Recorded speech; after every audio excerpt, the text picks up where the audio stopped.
lying, old man. By his hand will be lifted up! That's why we have his logo seen on our backs! Breeding stone, battle fodder! No, I am awaiting! You're an old man's battle fodder! Killing everyone and everything! We're not to blame! Then who killed the world?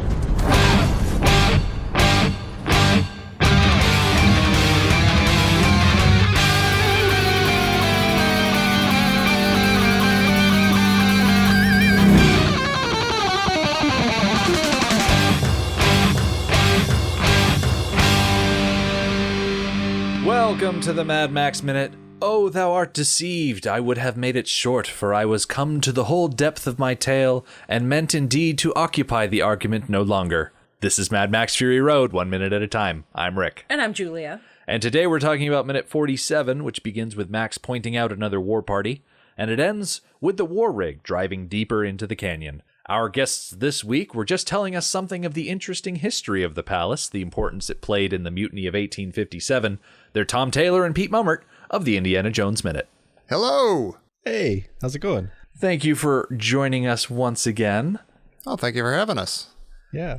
Now, when we last joined our merry band inside the war rig, there was a lot of commotion around the arrival of Nux, who had participated in a little bit of light choking with Furiosa. He didn't really get a chance to advance that into heavy choking, thankfully, because that would have really complicated things. She didn't look like she enjoyed it. Yeah, I don't think there was consent. No.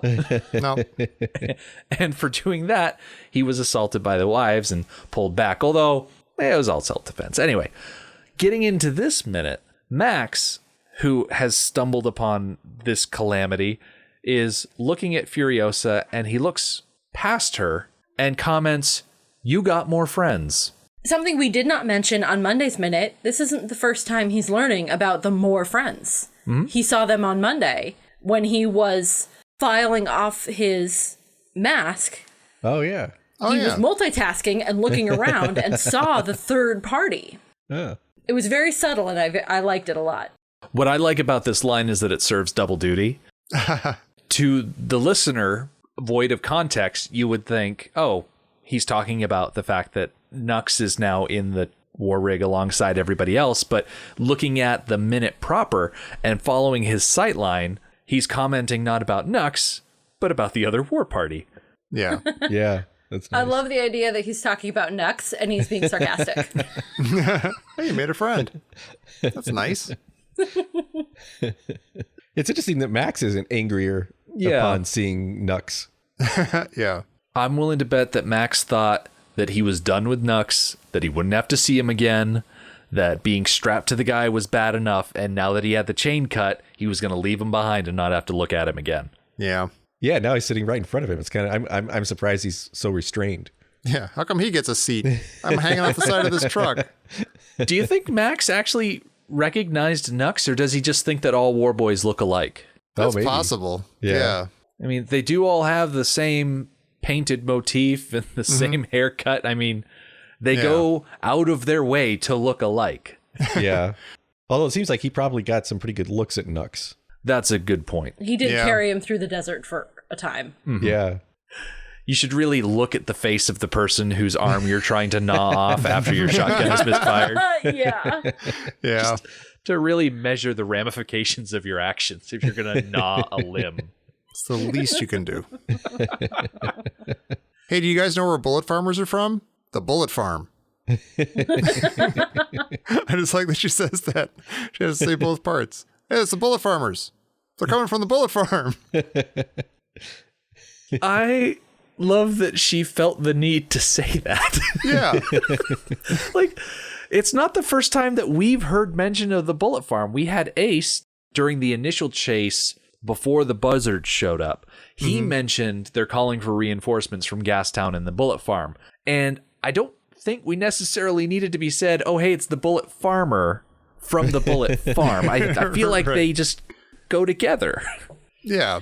I feel like this is the idea of exposition executed in a really weird way. Yeah. I can understand some, like, I think maybe I didn't even catch him saying that earlier. So it bears repeating maybe, but not like immediately within the same sentence. Like, I don't know if she has to say the Bullet Farmer and that he's from the Bullet Farm, because it seems a little redundant. In universe, I wonder if Furiosa saw that they were coming and then thought, okay, I need to add something to this. And so she opened her mouth to exposit on what she had just said, and then she realized, oh crap, I don't have anything off the top of my head. They're coming from the Bullet Farm. I wonder how the bullet crop is doing this year. I don't know. Furiosa would be excellent at podcasting, is what I'm trying to say. Yeah. Although I'm kind of glad she did say that, because they seem to be like they're coming from the other direction, from the opposite direction of the Bullet Farm. Because it seems like when she turned left, they would have been straight ahead of her, so they would have been coming from the other side of the truck. I like how last week we saw the Gastown boys arrive, and they approached from the right side of the tanker, and now the Bullet Farm boys are coming from the left side, and so we've got all of these converging war parties from all these directions, and they're all flowing down almost like a funnel or a faucet or drain into this canyon. How do they know to come? Is that what the signaling lights were for earlier when they were flashing the mirrors? That's the signaling lights. Also, they shot flares. Remember the yellow and the red flares? Oh, yeah. Okay, so that's Bullet Farmers come on from the Bullet Farm. Yeah.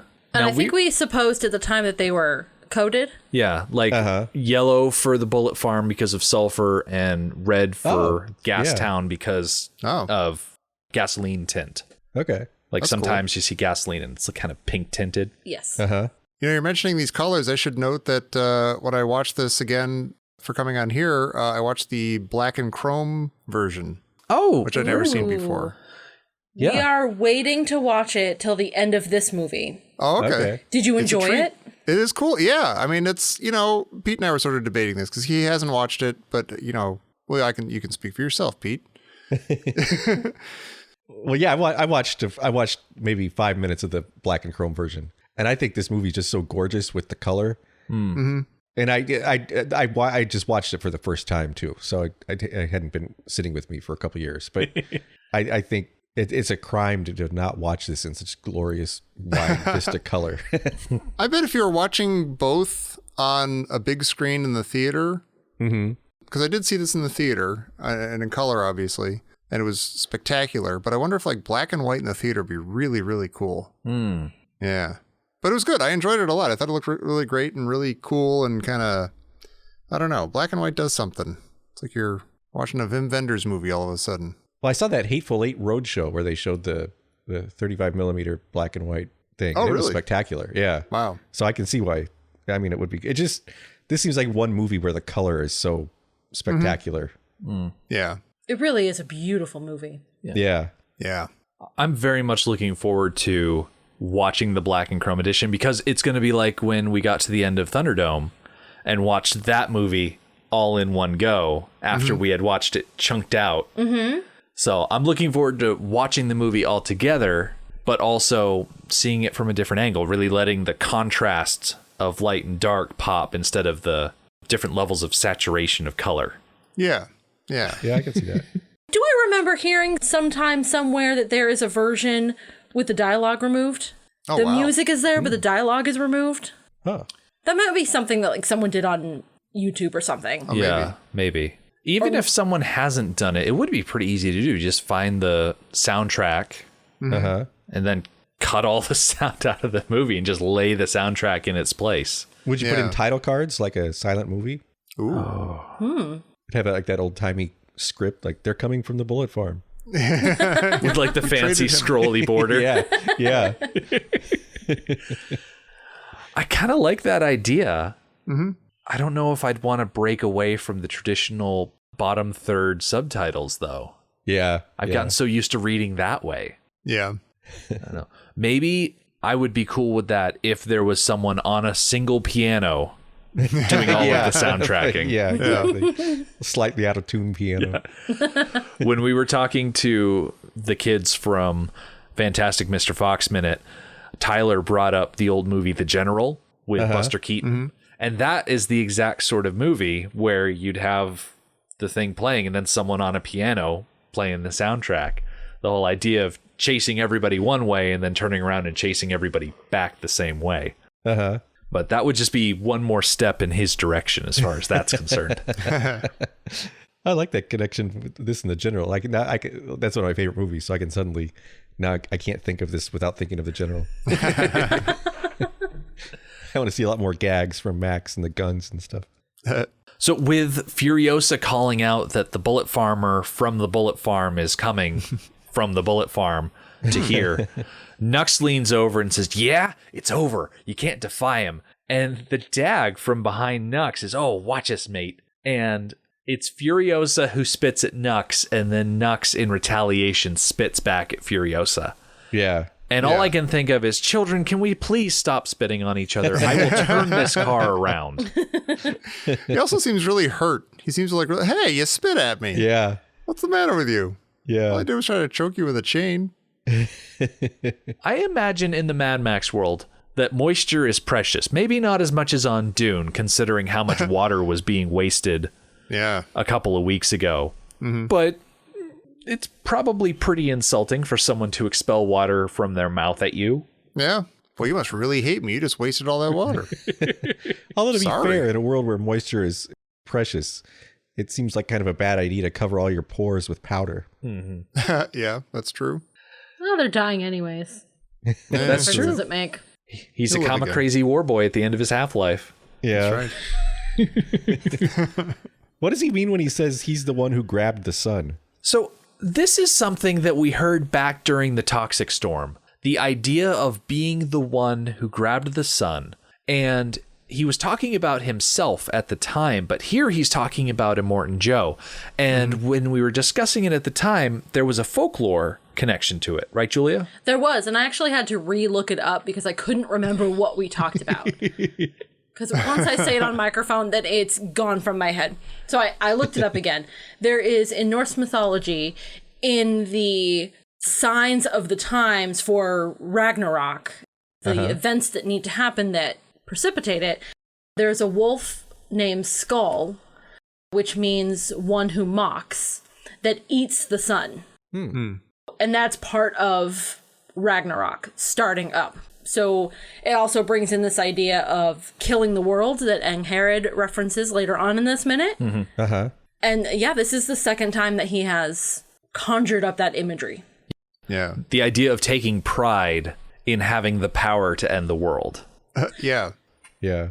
Yeah, I found that interesting because these are the bad guys. Yeah. Ragnarok is bad, and the people who bring it on are bad. So, yeah, he takes pride in that. Yeah. He's sitting in a situation where it's 5-on-1 as far as Immortan Joe is a good guy versus Immortan Joe is, for instance, a lying old man. Right. It sort of gets back to that childishness of his. Like, you know, he's of course awed and amazed at like this powerful guy. It doesn't matter if it's like an evil power. Mm-hmm. It's like, oh, he's so powerful. You know, I'll follow him anywhere. It's awesome. Yeah. Yeah. No matter what he is, it's great. It feels like this is the first time that the wives have had an opportunity to fight for their point of view. Mm-hmm. And they're going at it pretty hard to this war boy who is battle fodder and who they're trying to get rid of. They're arguing with him about their point of view. Yeah. It's futile, but they are going at it wholeheartedly. This might be the first time they've ever had anybody, you know, associated with Immortan Joe who they could just do this to. Who they could just yell at and like vent all this stuff that they've had built, you know, pent up for all these years. Yeah. I imagine that back at the harem, they would talk to Miss Giddy about their situation and be very angry about it. And Miss Giddy would be all on their side. She'd be like, girls, I hear what you're saying. You're preaching to the choir. Yeah. And if they speak out against Joe, obviously he's going to beat him up because he's a monster. Yeah. So when you've been silenced for so long and you finally have the chance to speak your mind and not be immediately stamped down, of course they're going to jump all over this. Yeah. That makes sense. I kind of feel for them. To the point where like she, you know, she's screaming at him and she shoves him back and the door opens behind him and she doesn't even notice. Like it feels like, I mean, yeah, ultimately they chuck him out the car, but it doesn't even seem like that's her intention of like using him to open the door while she's yelling at him. It's just like, I'm shoving you right now. Oh, look, the door opened. Who cares? I'm still yelling at you. I got stuff for you to hear. Yeah. And if you end up falling out of the car, that's just a bonus. And Capable kind of blames him for everything. Yeah. You know, it's like it's all built up and kind of killing everyone and everything.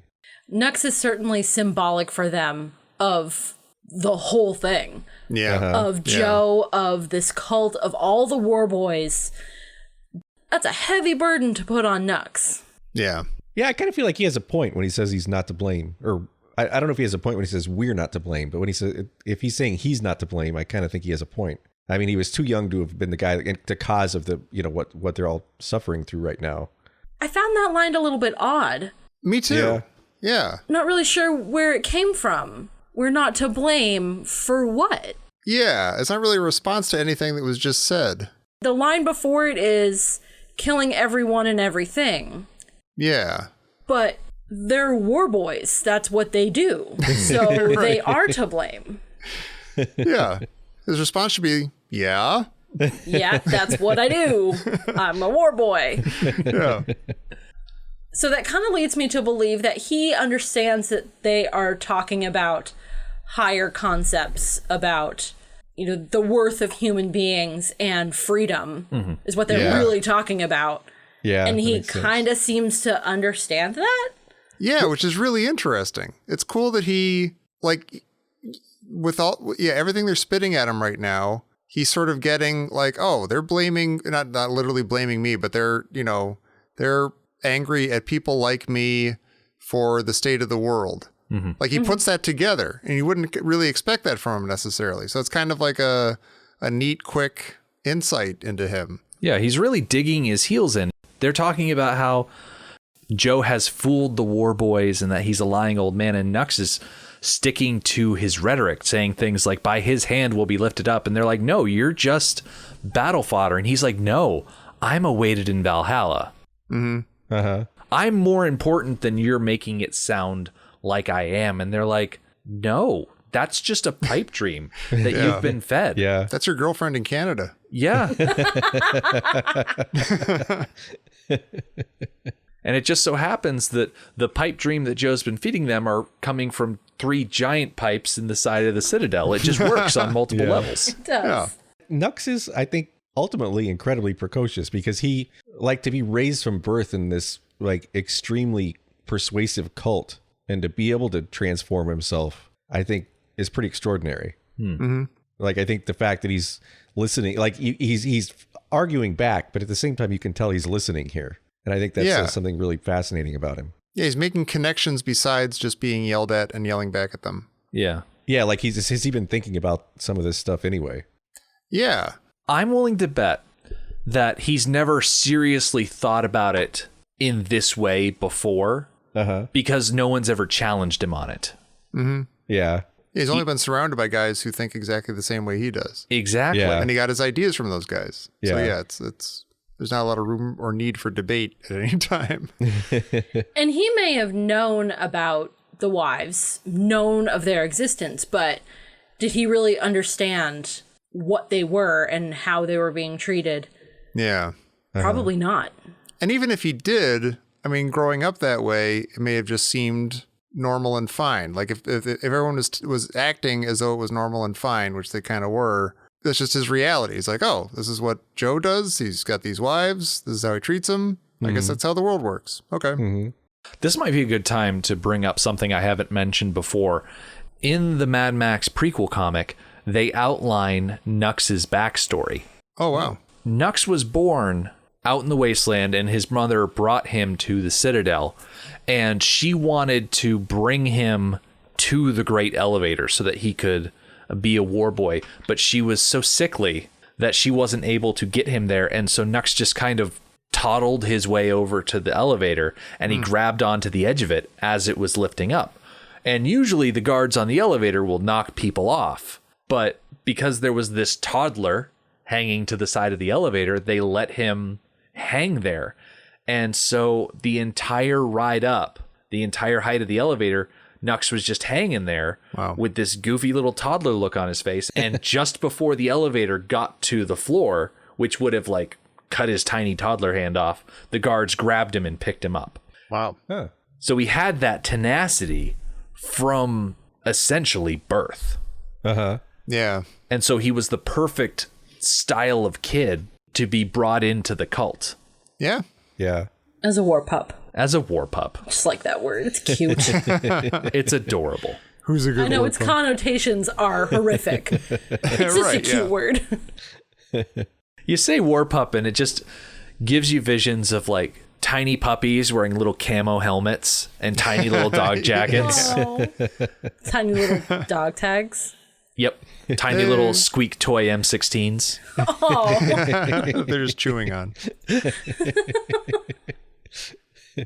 So I'm watching this interaction between Nux and the wives, and when Nux shouts out, "We're not to blame," which we mentioned a little bit a while ago, and then Angharad fires back with, "Then who killed the world?" and pushes him out. I kind of feel like that's a indictment of like whiny internet guys who have lived in their little echo chambers.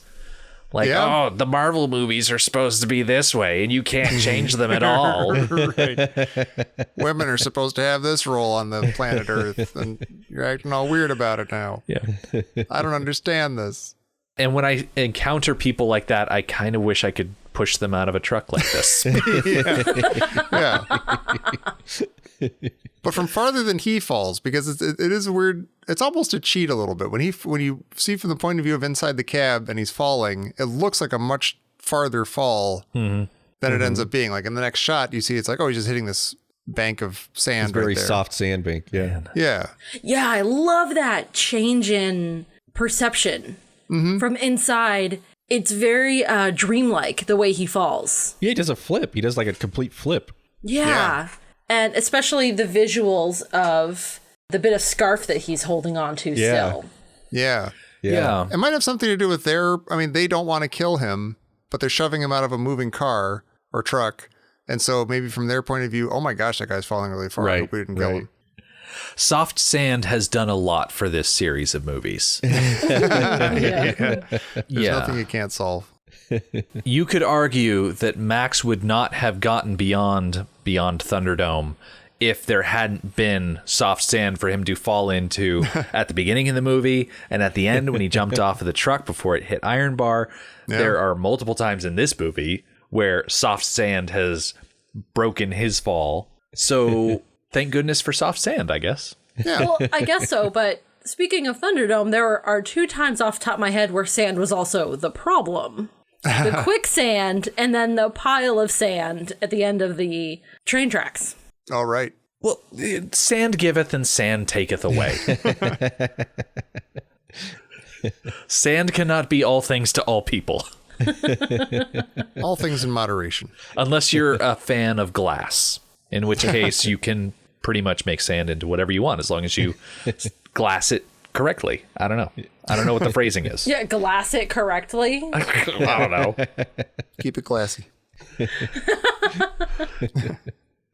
So roundabout second 27, we cut back from all the commotion in the backseat to join Max in the front, and he is got this look on his face that I absolutely love. Yeah. It's as if he's saying, what the heck have I gotten myself into? Yeah. Yeah. And for him to have that look, I mean, he must have that look every Thursday or something. Like everything he's been through. Yeah, he's seen some crazy things. Yeah. He should be almost sitting there just reading a paperback while this is all going on. I feel like it goes back to the beginning of this movie where he's like, it was hard to know who was more crazy, me or everyone else. Yeah. Yeah. I think he decided. It's everyone else. It's everyone in this truck. Pete, I'm sure you've been in situations riding public transit where you're just sitting there minding your own business and then other people in another part of the truck or whatever. I know that look very, very well. I should try to disguise it a little more. Yeah. It's just common decency. Yeah. Yeah. Oh my gosh. If Max had a newspaper, he would be hiding behind it right now, trying not to engage. The last thing that he would want is for one of the wives to turn around and say, we're right? And yeah, weigh in on this. And he'd be like, no, don't get me involved in this. I want no part of it. Yeah. Hashtag no politics. Yeah. I'll be in my den. Yeah. Now, you mentioned when Nux was falling out that he's got that scarf, and that scarf is left over from when they were shouting on Monday, tie him up. And I don't know if it's an indictment of the wives' not tying abilities that as soon as Nux is left behind, he's instantly untied. Like, I don't know if there were any books in that harem that discussed the finer points of not tying. If there was, they definitely didn't read it. They didn't earn that I think they badge. got distracted by arguing their philosophical point. Oh, I maybe. think they stopped trying to tie him Yeah. up and just started arguing with him. Yeah. And that became more important to them.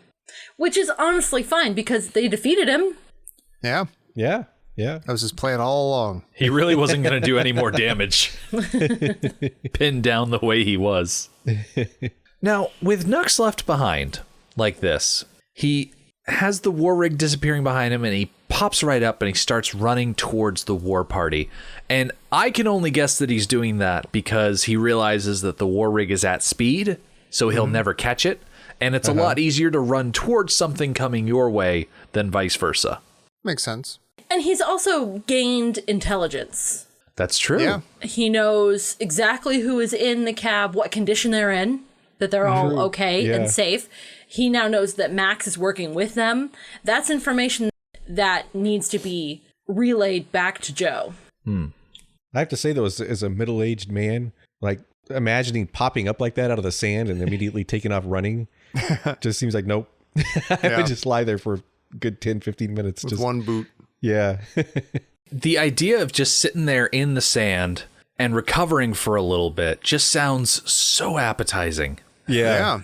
Yeah. We know the sand is nice and soft. And the fleet will catch up to him. Yeah. He doesn't have Yeah. to run towards them. Yeah, he's not going to save a lot of time. No. Just imagine Nux lying there on the ground like Loki in the Avengers movie after he's been smashed by Hulk, just like, Yeah. And after everything he's been through today, seriously, man, take a break. Yeah. Yeah. Yeah. You've earned And it. When the war party shows up, hey, where were you? What took you so long? Tuck away your paper under your arm, hop on board. So as we leave Nux to do his little run thing, he's, first of all, waving that scarf way too early. There's no way they can possibly see that. But we follow the rig further into the canyon, and at the very tail end of this minute, like the last 2-3 seconds, Furiosa starts talking about a deal. Now, we're at the end of the minute. I don't want to get into the deal just yet, but we are definitely going to talk about it on Friday. So Cool. be sure to come back for that, because Furiosa is going to explain how she intends to get the war parties off their trail. The wives are going to retreat into their hiding spot, and Max is going to climb into a hole and stay close, but also out of sight.